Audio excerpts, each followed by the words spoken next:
Hi friends, আজকে তোমাদের নিয়ে চলে এলাম আবার একটা নতুন ব্লগে।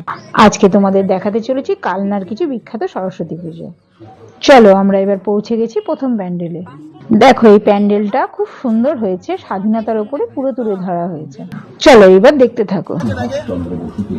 ব্রিটিশ গৃহবন্দী করে রাখে 16 জানুয়ারি রাতের অন্ধকারে পুলিশের চোখে ধুলো দিয়ে বিদেশে পালিয়ে যান সুভাষ। প্রবাসী জাতীয়তাবাদী নেতা রাজনীতি বসুর নেতৃত্বে গঠিত হয় আজাদ হিন্দ ফৌজ বাহিনী। 1943 সালে এই বাহিনী সুভাষ চন্দ্রের হাতে হস্তান্তর করেন। সেই বাহিনীতে 85,000 সৈন্য ছিল। 1954 সালে বর্মায় ভারতীয়দের এক সমাবেশে নেতাজি একটি ভাষণ প্রদান। এই প্যান্ডেলটা কিন্তু আমার খুব সুন্দর লাগলো, পুরো স্বাধীনতার উপরই হয়েছে প্যান্ডেলটা। ফেরার পথে 1945 সালে সাহস ও প্রগতির প্রতি মধ্যস্থলে চরকা ভারতের অর্থনৈতিক পুনরুজ্জীবন ও দেশবাসীর শ্রমশীলতার প্রতীক হিসেবে গৃহীত হয়। 1947 সালে চলো এইবার যাওয়া যাক পরের প্যান্ডেলে।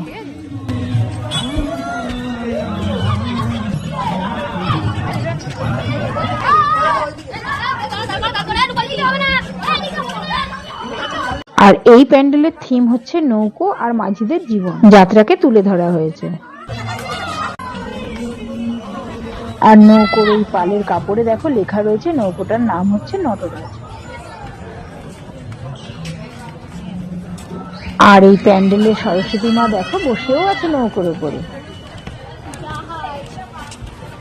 এই প্যান্ডেল আর ঠাকুরটা কিন্তু আমার খুব সুন্দর লেগেছে। তোমাদের কেমন লেগেছে কমেন্ট করে আমাকে অবশ্যই জানিও। চলো এবার যাওয়া যাক পরের প্যান্ডেলে।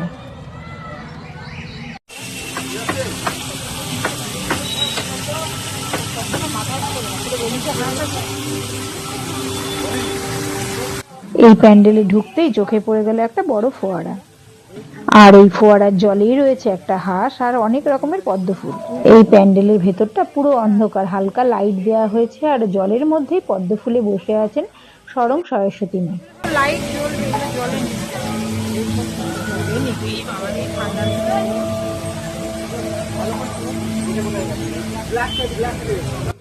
এই প্যান্ডেলের ঠাকুরটাও কিন্তু খুব সুন্দর হয়েছে। এই প্যান্ডেলের ভেতরে আর্টিফিশিয়াল ভাবে জলটাকে স্টোর করে খুব সুন্দরভাবে প্যান্ডেলটা বানানো হয়েছে। এই প্যান্ডেলের থিমটা আর ঠাকুরটা পুরোই নতুনত্ব।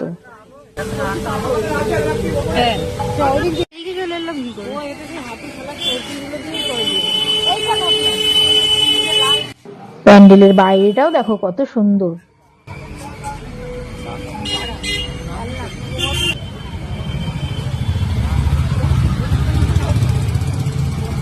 চলো এবার যাওয়া যাক অন্য আরেকটা প্যান্ডেলে।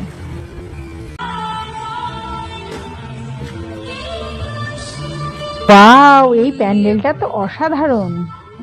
এই প্যান্ডেলটা হয়েছে বিভিন্ন রকমের ফুল দিয়ে, আর ফুল তো আমার খুব ভালো লাগে, তাই এই প্যান্ডেলে ঢুকেই আমার মন আনন্দে ভরে উঠল।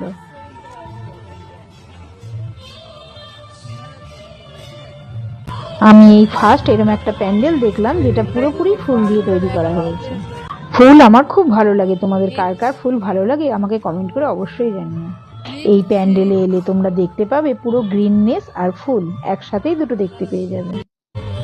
আর এই সুন্দর স্মৃতিটাকে ধরে রাখতে আমরা ফুলের বাগানে একটা ছবি তুলে নিলাম।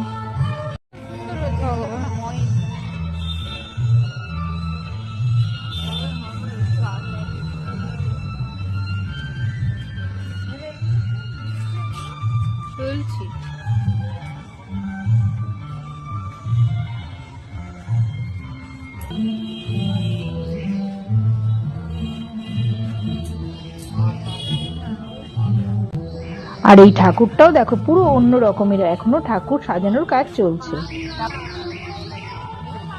এই ঠাকুরটাও কিন্তু পুরো অন্য রকম। এই ঠাকুরটা তৈরি করা হয়েছে পাতা সেদ্ধ করে, পাতার যে শিরা থাকে সেইটা দিয়ে, আর হাঁসটা তৈরি করা হয়েছে আইসক্রিমের চামচ দিয়ে। যেহেতু কাজ চলছে তাই আমি দূর থেকে জুম করে তোমাদের দেখানোর চেষ্টা করছি। চলো এবার যাওয়া যাক অন্য আরেকটা। আর ফ্রেন্ডস, তোমরা জানো মগরা আর কালনা সরস্বতী পুজোর জন্য বিখ্যাত। আজকে তোমাদের কালনা পুজো দেখাচ্ছি আর কাল তোমাদের দেখাবো মগরা সমস্ত সরস্বতী ঠাকুর। আর আমি ঠাকুর দেখতে না এলে জানতেই পারতাম না যে মগরায় আর কালনায় এত সুন্দর সুন্দর সরস্বতী ঠাকুর হয়। আর তার সাথে লাইটিং আর প্যান্ডেলও অসাধারণ। আর এখন তোমাদের যে প্যান্ডেলটা দেখাচ্ছি, এই প্যান্ডেলটা হয়েছে ছৌ নাচের আদলে।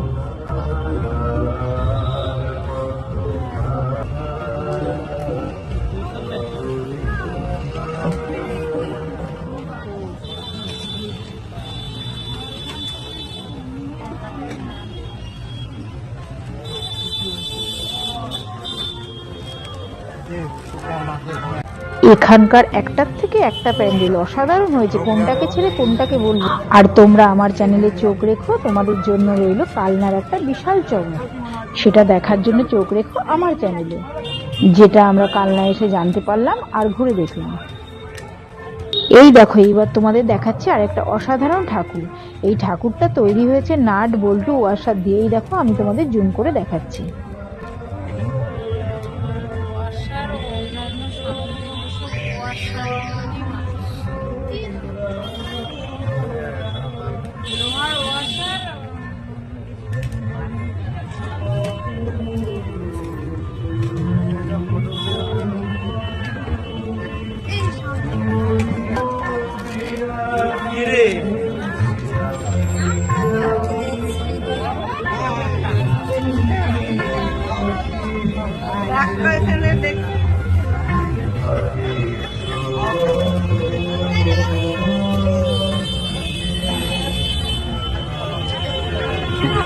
আমরা যেই ঠাকুরটা তোমাদের দেখালাম, এইটা ছিল স্পটনিক ক্লাবের।